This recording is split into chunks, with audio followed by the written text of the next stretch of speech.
यहाँ पर शायद अगर हाथ उठवाया जाए, बहुत से बुजुर्ग भी बैठे हुए, केवल हम बालकों की बात नहीं कह रहे, बहुत से बुजुर्ग बैठे हुए। सूतक काल किस समय से लगा था? 12:57 से। और कौन ऐसा व्यक्ति है जिसने उस समय से लेकर के अभी तक जल का ग्रहण न किया हो? कोई ऐसा व्यक्ति हो तो हाथ उठावे।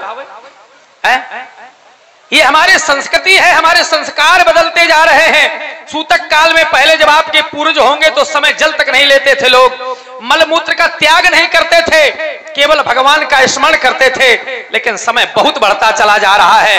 अब तो लोगों को यह भी ज्ञान नहीं है कि हमें क्या करना है, क्या नहीं करना है, क्या खाना है, क्या नहीं खाना है, क्या बोलना है, क्या नहीं बोलना है, क्या देखना है, क्या नहीं देखना है।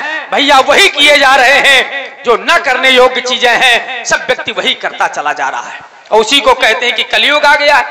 कलयुग कभी नहीं आता, केवल हम आप लोग बदल गए हैं। क्या सूर्य बदला है, क्या चंद्रमा बदला है, क्या पृथ्वी बदली है? लेकिन केवल इंसान बदल गया है, इंसान की वृत्ति बदल गई है। और जब व्यक्ति के जीवन में वृत्ति बदलती है तो संसार बदल जाता है।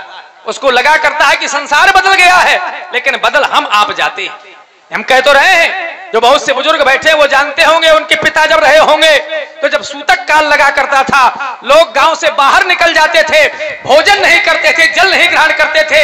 लेकिन आज ऐसा कोई एक व्यक्ति नहीं मिला जिसने हाथ उठा करके ये कहा हो कि आज हमने जल नहीं ग्रहण किया। और केवल हम मिथ्या संभाषण नहीं करते पप्पू भैया, हम जो कहते हैं वो करते हैं। अभी आपने देखा होगा और सुबह तक देखोगे, हमने 12 बजे से लेकर अभी तक जल नहीं ग्रहण किया है और 1:30 बजे पारण है, उस समय तक नहीं जल लेंगे। और कब लेंगे? जब सुबह स्नान कर लेंगे, चूंकि लीला में आए हुए। जीवन में उतारो, नहीं कल्याण होने वाला नहीं है। अब वो समय आने वाला है, वो समय आने वाला है। बड़े बड़े संत कह रहे हैं, मैं कोई भविष्य वक्ता नहीं हूं, लेकिन इतना अवश्य कहना चाहता हूं कि सन 2025 चल रहा है और 2032 तक बड़े बड़े संत स्वामी प्रेमानंद जी महाराज, स्वामी राजेंद्र दास जी महाराज, स्वामी मलूक दास जी महाराज, और भविष्य मालिका में लिखा हुआ है कि सृष्टि का प्रलय हो जाना है। 8 अरब जनसंख्या है और 8 अरब जनसंख्या में पूरे विश्व की जनसंख्या केवल 64 करोड़ बचनी है, ये संत कहते हैं। तो हमें जगने की आवश्यकता है। और भैया जगे नहीं तो कौन बचेगा? बोले कराल काल के कलिकाल में वही बचेगा जो भगवान का भजन कहेगा। क्यों? चूंकि सूरदास जी ने पद में लिखा है, सूरदास या हर की लीला तारे ना ही टरे, रे मन धीरज क्यों न धरे, रे मन धीरज क्यों न धरे। और आप है भाई अजय राजपूत और आकाश राजपूत ग्राम जरोली से 51 मुद्राएं आपकी ओर से। श्री भारत अहरबार जी आपकी ओर से भी 51 पुष्प मुद्राएं महाराज जनक जी के चरणों में, और 51 पुष्प मुद्राएं श्री भारत अहरबार जी की ही ओर से व्यासपीठ के कलाकारों के लिए। धन्यवाद। सूरदास जी महाराज ने पहले ही लिख दिया था और 2 पंक्तियां व्यास जी कह देते हैं। क्या लिखा था? संभालें जरा।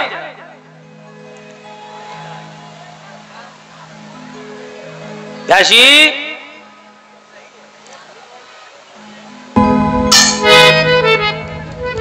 सूरदास जी का पद है और क्या लिखते हैं?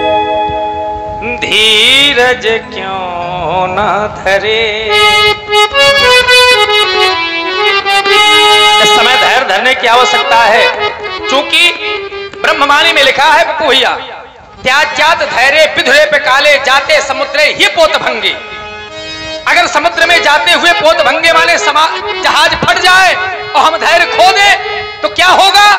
डूब जाएंगे। और अगर हाथ पैर चलाएंगे साहस से तो हो सकता है निकल जाए। तभी तो आचार्य सूरदास जी लिखते हैं कि धीरज क्यों न धरे, रे मन धीरज क्यों न धरे।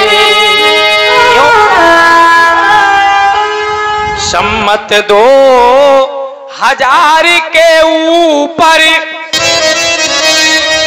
ऐसा योगी परे, रे मन धीरज क्यों न धरे। समय क्या आएगा? पूरब पश्चिम उत्तर दक्षिण चौदिस काल परे, अकाल मृत्यु सब जग मोह व्याप,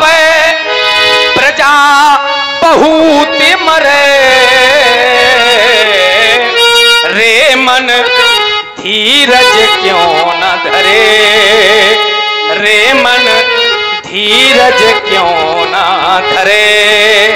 ये धैर्य धरने की आवश्यकता है, क्योंकि जिसने भगवान का भजन नहीं किया उसका तरण तारण होने वाला नहीं है।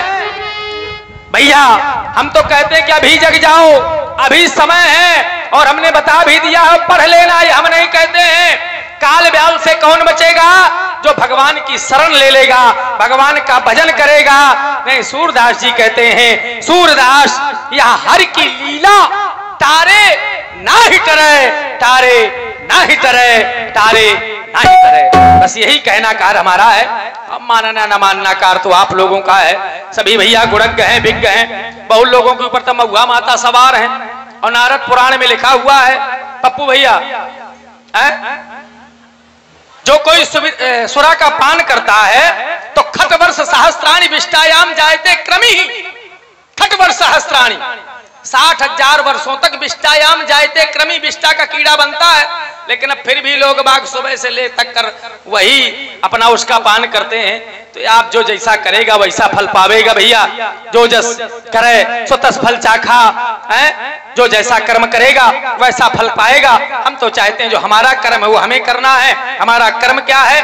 अंतिम दर्शन के साथ साथ अंतिम वंदन, अंतिम प्रार्थना करना चाहते हैं मंगल आरती से जाकर के लिए चलो।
हे तपोनिष्ठ, स्वीकारें हमारी वंदना, स्वीकारें हमारी प्रार्थना।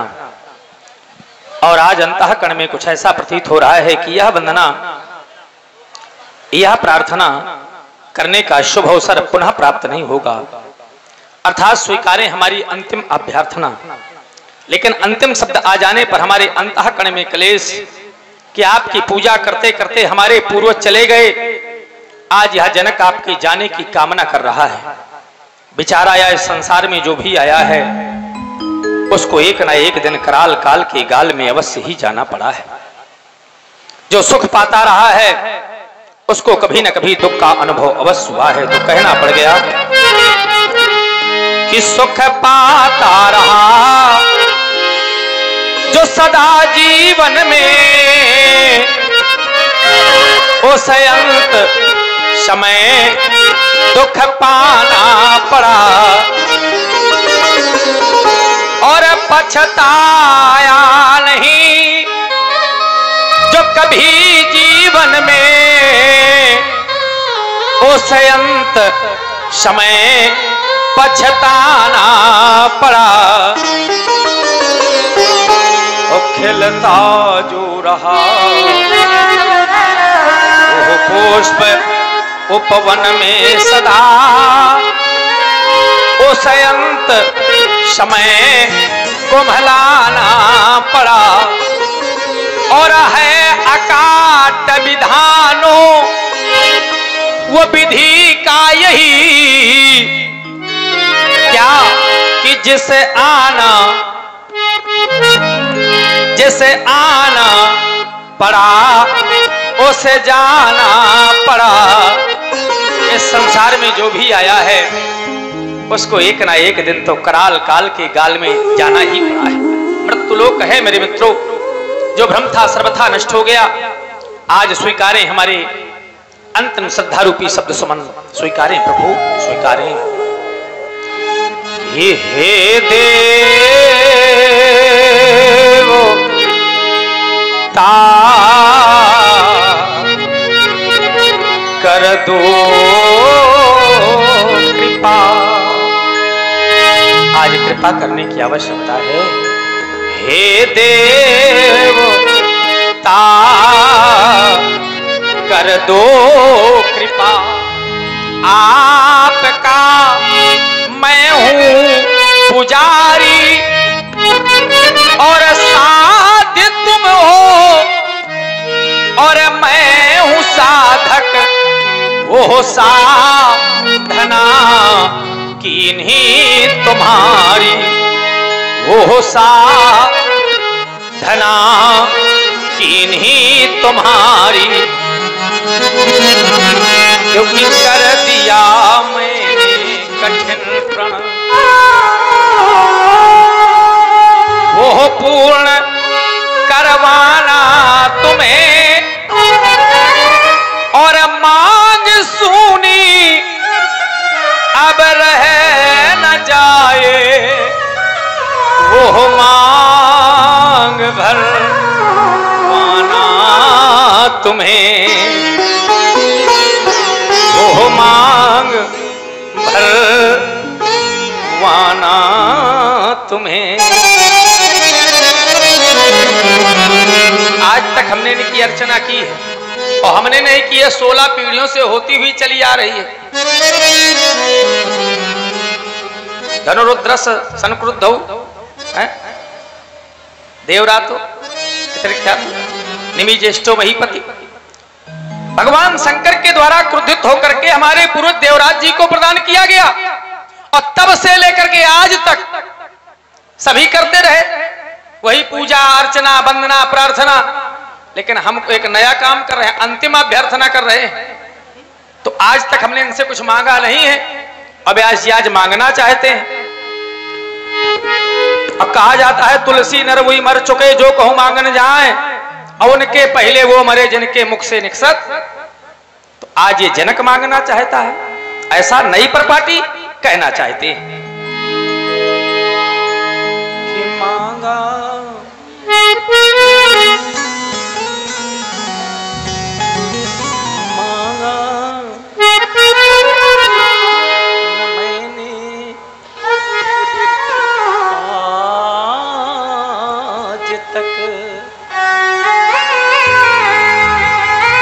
इस मांग का उपकार कर लो, और वो मांग भर जाए सिया की। इस मांग को स्वीकार कर लो, इस मांग को स्वीकार कर लो। क्यों? क्योंकि आज तक जो अर्चना की, आज तक जो अर्चना की, पर न कीन्ही कोई याचना, और आज करता वो याचना मेरे प्रणय पे आवे आचना, मेरे प्रणय पे आवे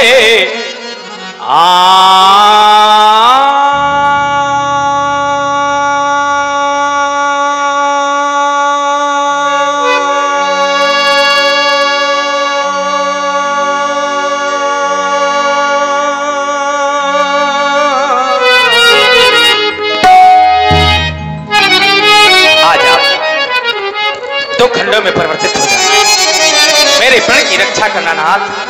सभा में उपस्थित सभी गुणज्ञ विज्ञ धर्मज्ञ धर्मानुरागियों, एक बार प्रेम से बोलो, बोलिए भूत भावन शंकर भगवान की।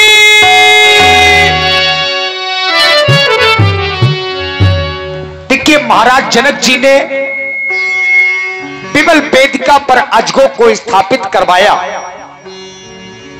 अब यहां से जो आप लोग प्रसंग देखने जा रहे हैं, आज की पहली चौपाई, पहली अर्धाली, कर भोजन मुनिवर विज्ञानी, लगे कहन कछु कथा पुरानी। बाबा विश्वामित्र कोई साधारण मुनि नहीं है। बाबा विश्वामित्र महामुनि होने के साथ साथ में एक वैज्ञानिक भी हैं, विज्ञानी, और समय समय पर नई नई खोज करते रहते हैं। तो बाबा विश्वामित्र जी के साथ में राम जी, लक्ष्मण जी,